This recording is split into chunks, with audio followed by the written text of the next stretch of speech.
The Beatles' final chapter was fraught with tension, with several of the band members, including John Lennon and Paul McCartney, being at loggerheads, culminating in the rocky Get Back sessions that led to their last album, Let It Be.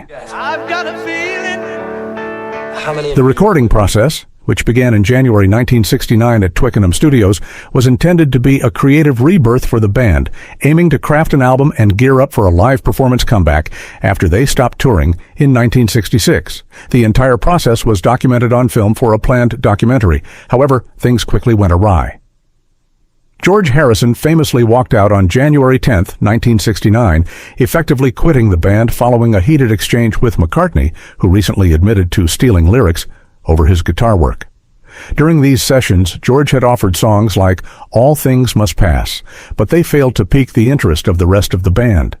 Reflecting on those tumultuous times, George Harrison expressed his frustration to Musician magazine in 1987, saying, "I just got so fed up with the bad vibes and that arguments with Paul were getting put in the film. I didn't care if it was the Beatles. I was getting out." Harrison wasn't exactly thrilled when he rejoined the Beatles on January 15th under the conditions of moving back to Apple Studios from Twickenham and ditching the live performances. This period marked a tumultuous chapter for the Fab Four, with Lennon later asking for a divorce from the band that same year, leading up to their official breakup in 1970, reports the Liverpool Echo. The very day George stepped away from the Beatles, he penned Wah Wah, a tune that encapsulated the contentious atmosphere of the group's latter years. The song was included on his 1970 solo record, All Things Must Pass. Regarding Wah Wah, George explained in The Beatles Anthology, "They were filming us having a row. It never came to blows, but I thought, what's the point of this?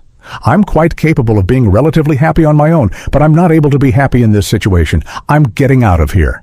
Everybody had gone through that. Ringo had left at one point. I know John wanted out. It was a very, very difficult, stressful time, and being filmed having a row as well was terrible. I got up and I thought, I'm not doing this anymore. I'm out of here. So I got my guitar and went home, and that afternoon I wrote Wah Wah. It became stifling, so that although this new album was supposed to break away from that type of recording, we were going back to playing live, it was still very much that kind of situation where he already had in his mind what he wanted.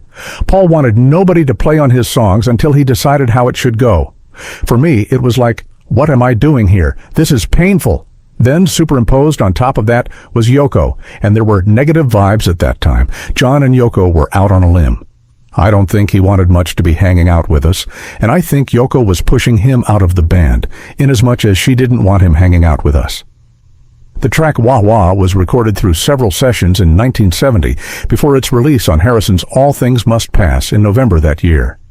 Critics have lavished the song and the album with praise for showcasing George stepping into his own artistic independence, breaking free from the Beatles.